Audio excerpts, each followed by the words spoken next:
Salut à toutes et à tous, vous regardez La Bougeotte, le seul média qui parle de sport avec le sourire. Soyez les bienvenus dans cette vidéo. Après vous avoir expliqué l'origine de ce média et pourquoi j'ai choisi de l'appeler comme ça, il me semble important de vous expliquer ses objectifs. Ce qui me paraît assez logique finalement. Si je vous emmène de Lille à Paris en passant par Strasbourg, vous allez peut-être me demander pourquoi. Bon bah là c'est un peu la même chose. À la différence près qu'avec La Bougeotte, vous avez peu de chances de déguster de bonnes saucisses. Je sais, c'est dommage. Oh oui, la saucisse. On va donc voir ensemble les différents motifs qui m'ont poussé à vous pondre tous ces contenus. Ouais, les œufs généralement ça va bien avec la charcuterie.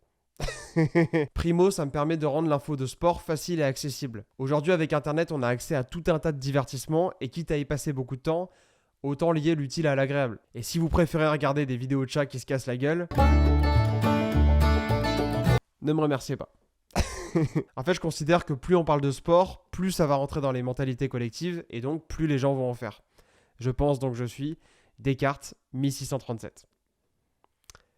Tu t'y attendais pas à celle-là, hein? Deuxio, vous avez certainement remarqué que le format podcast est revenu très à la mode ces dernières années, contrairement à la radio qui est peu écoutée par les jeunes. À part certains qui y sont contraints. Cette renaissance du format audio n'a selon moi rien d'un hasard. Avec les plannings qu'on nous impose aujourd'hui et à quel point on est dépassé, on n'a plus vraiment le temps de regarder des vidéos. En France, on estime d'ailleurs qu'un adulte sur 5 ne prend même pas de petit déjeuner. C'est pour ça que j'en prends 2. Alors plutôt que de se poser devant des écrans, beaucoup préfèrent écouter des émissions quand ils peuvent, sinon glander sur les réseaux sociaux jusqu'à ce que mort s'en suive. Le tout en mode silencieux. Mais c'est pas la seule raison, puisque le podcast est par définition un format audio et non visuel. Sinon, ça sera un contenu audiovisuel. Ouais. Or, ces dernières années, on nous rabâche sans cesse qu'on passe beaucoup trop de temps devant les écrans. Même Netflix s'est mis à faire de la prévention avec des documentaires comme Derrière nos écrans de fumée. Ce qui est d'ailleurs assez paradoxal quand on y pense parce que c'est l'offre qui propose. C'est un peu comme si un boulanger affichait en grand sur sa vitrine « Attention, gluten !» Toute cette prévention sur la lumière bleue notamment, l'impact des écrans sur notre organisme, incite beaucoup de personnes à s'éloigner des écrans.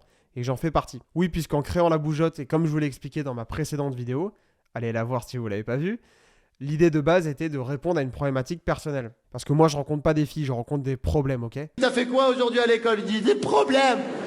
Et toi, papa, au travail, des problèmes. En mettant à disposition des formats audio, mon objectif était donc de limiter votre temps d'écran. Ce à quoi vous allez peut-être me répondre que pour ça, il existe déjà les journaux papier. Sauf que d'une part, c'est payant, et d'autre part, c'est has-been. Attends, mais c'est has-been de dire has-been. Cette vidéo est maintenant terminée, j'espère que vous l'avez appréciée. Pensez à vous abonner à La Bougeotte sur Instagram, LinkedIn et YouTube.